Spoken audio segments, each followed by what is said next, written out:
Thank you sir. माननीय श्री संबित पात्रा जी।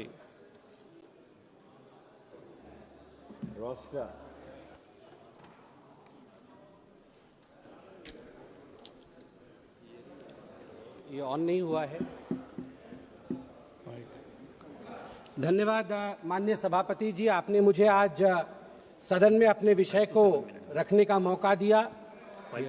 कल मैं सदन में मौजूद था और मैं नेता प्रतिपक्ष को सुन रहा था। नेता प्रतिपक्ष ने कहा कि अगर हम इंडी अलायंस की सरकार बनाते तो हमारा भाषण किस प्रकार का होता, उस भाषण के विषय में आज मैं संबोधन करूंगा। यहां सभी गणमान्य लोग बैठे हुए हैं, हिंदी समझते हैं और हिंदी में एक मुहावरा है, अगर चाची की मूंछ होती तो वो चाचा कहलाती, अगर चाची की मूंछ होती तो वो चाचा कहलाती, अब चाची की मूंछ नहीं है तो वो चाचा नहीं हो सकती। तो ये इंडी अलायंस की सरकार बनेगी और फिर वो भाषण लिखेंगे और वो भाषण हमें सुनाएंगे, यह मौका कभी आने वाला नहीं है। और वैसे सभापति महोदय, ये कोई बोल रहा है चाची 420, वैसे ये शब्द प्रयोग करना शायद प्रतिबंधित होगा, मगर सबसे महत्वपूर्ण विषय है कि ये इंडी अलायंस क्या है। अभी दिल्ली के चुनाव चल रहे हैं, कल दिल्ली का चुनाव है। अब इंडी अलायंस को लेकर किस प्रकार की भ्रामक स्थिति बनी हुई है आप देखिए। नाम लेना मना है, इसलिए बिना नाम लिए ही मैं बता देता हूं। टी शर्ट और मफलर के बीच लड़ाई चल रही है। टी शर्ट भी इंडिया अलायंस में है और मफलर भी इंडिया अलायंस में है। और टी शर्ट ने भाषण दिया है, पटपड़गंज में मैं भाषण को पढ़ के सुना रहा हूं। टी शर्ट ने कहा है, टी शर्ट हाँ उसी पे है जी, दिल्ली भी भारत में आता है। टी शर्ट ने कहा है, उन्होंने एक नई तरीके की राजनीति की बात की थी, माने मफलर ने, उन्होंने एक नई तरीके की राजनीति की बात की थी। खंबे पर चढ़ गए थे स्वेटर पहनकर, छोटी सी गाड़ी में आया था। कौन सी गाड़ी थी, कौन सी गाड़ी थी, एल्टो थी, तो किसी ने पीछे से कहा नहीं वैगनार, वैगनार, अच्छा वैगनार से आए थे। और सीधे शीश महल में जाके पार्किंग हुई है उनकी, सीधे शीश महल में। सबसे बड़ा घोटाला शराब घोटाला किया है, ऐसा नेता प्रतिपक्ष ने आम आदमी पार्टी के लिए भरे सभा में कहा है। और मफलर भी पीछे नहीं हटे, मफलर ने भी अटैक किया है। मफलर ने भी कहा है टी शर्ट को कि टी शर्ट और टी शर्ट के जीजाजी, ये दोनों नेशनल हेराल्ड केस में जेल के अंदर चक्की पीसने चाहिए। ये टी शर्ट और टी शर्ट के जीजाजी बाहर कैसे हैं? मफलर ने कहा है।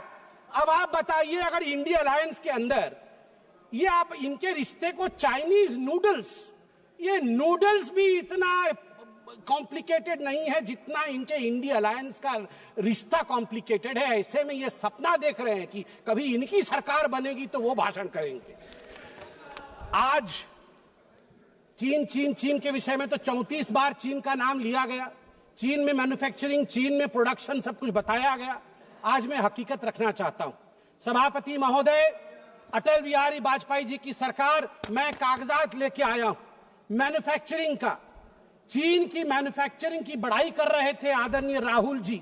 2004 में अटल बिहारी वाजपेयी जी के कार्यकाल में India China bilateral trade had set a new record with a total trade touching 13.6 billion US dollar, and India was enjoying a comfortable trade surplus of 1.75 billion US dollars.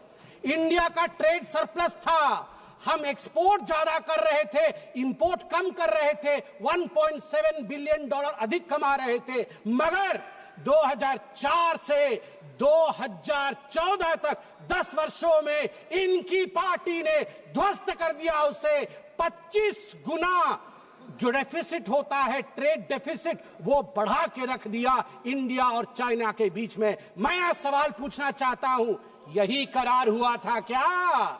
ये जो दोनों गए थे चीन में, MOU साइन हुआ था Xi Jinping के साथ, राहुल गांधी जी ने किया था क्या? यही करार किया था? आप बताइए। अब अनएम्प्लॉयमेंट के विषय में बातचीत हुई थी। अनएम्प्लॉयमेंट का रिकॉर्ड यहां मैं स्ट्रेट रखना चाहता हूं। RBI, KLEMS, capital labour energy material और सर्विसेज, इसके माध्यम से देश का एम्प्लॉयमेंट निर्धारित होता है। मैं आपको यहां आंकड़े दे दूं, जहां 2004 से 14 के बीच जब यूपीए की सरकार थी तो मात्र 2.9 करोड़ नौकरी दी गई थी। वही मोदी जी के 10 वर्ष के कालखंड में 2014 से 2024 के बीच 17 करोड़ की नौकरी दी गई है। 2.9 करोड़ वर्सेस 17 करोड़। यूपीए की कार्यकाल में एम्प्लॉयमेंट का ग्रोथ रेट मात्र 6% था और वही मोदी जी के कार्यकाल में 10 वर्षों से एम्प्लॉयमेंट का रेट 6% से बढ़ के 36%, 36% हुआ है। और कल राहुल गांधी बोल रहे थे कि यूपीए भी फेल हुई, एनडीए भी फेल हुई। अरे राहुल जी, यूपीए तो फेल हुई, आप फेल हुए मतलब यूपीए, वो आप जो है वो 8 तारीख को फेल होगी। आप तो फेल हुए ही हुए हैं, मगर हम डिस्टिंक्शन के साथ पास हुए हैं, डिस्टिंक्शन के साथ। युवाओं के बारे में राहुल जी बोल रहे थे। इंडिया स्किल रिपोर्ट पढ़िए साहब, India skill report. Youth employment of graduates singularly and drastically increase from 33.95% in 2013 to 54.81% in 2024। ये जंप है, ये छलांग है मोदी जी के अंतर्गत। सभापति महोदय, अधिक समय नहीं लूंगा। मैं आपको 2 और छोटे छोटे विषय हैं, गंभीर विषय है, वो रखना चाहता हूं। एक विषय है चीन को लेकर। चीन को लेकर कहा गया कि आर्मी और प्रधानमंत्री के बीच कहीं ना कहीं संबंध खराब है। चीन को लेकर कहा गया कि हमारी जमीन हड़प ली चीन ने। 38,000 वर्ग किलोमीटर, 38,000 स्क्वायर किलोमीटर भारतवर्ष का जमीन चचा नेहरू ने चीन को दिया था। और मैं यहां पर ऑन रिकॉर्ड नेहरू जी के भाषण को रख रहा हूं। नेहरू जी ने भाषण देते हुए अक्षय चिन्ह पर जब अटैक हुआ था उनके ऊपर इसी पार्लियामेंट में, तो नेहरू जी ने क्या कहा था, ध्यान से सुनिए। नेहरू जी ने क्या कहा था? Not a blade of grass grows there, not a blade of grass grows there, 17,000 feet high, uninhabitable, and we didn't even know where it is। तो हमने दे दिया। तो आप जानते हैं सभापति महोदय, महावीर त्यागी जो खुद कांग्रेस के ही मंत्री थे, नेहरू जी के कैबिनेट के, वो खड़े हुए और महावीर त्यागी जी के बाल नहीं थे, उन्होंने अपना सर दिखाया और कहा, Nehru ji, this head, bald head, does not grow any hair. Should I give the head to someone else? Should I give the head to someone else? तो नेहरू जी भी शर्मिंदा हो गए थे, नेहरू जी भी शर्मिंदा हो गए थे। आर्मी, अंत कर रहा हूं साहब, आर्मी ये गंभीर विषय है, मुझे और 2 मिनट दीजिए। आर्मी को लेकर राहुल जी ने कहा कि मोदी जी और आर्मी के बीच खाई है। मैं 2012 के एक आर्टिकल की ओर जो इंडियन एक्सप्रेस में छपा था, आपका ध्यान आकृष्ट करना चाहता हूं। हर किसी को वो आर्टिकल पढ़ना चाहिए। The January night Raisina hill was पुक्ड, 2 key army units moved towards Delhi without notifying government। और इस आर्टिकल में कहा गया है, मनमोहन सिंह जी को और गांधी परिवार को लगा था कि आर्मी तख्ता पलट कर रही है।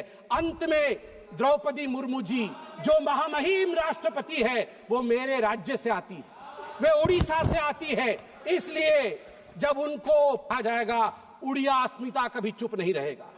मैं बोलूंगा, ऐ जगदम्ब मदम्ब कदम्ब हवन प्रिय वासिनी हासरते, शिखरि शिरोमणि तुंग हिमालय शृंग निजालय मध्य गते, मधु मधुरे मधु कैटभ भंजिनी रासरते, जय जय हे महिषासुर मर्दिनी रम्य कपर्दिनी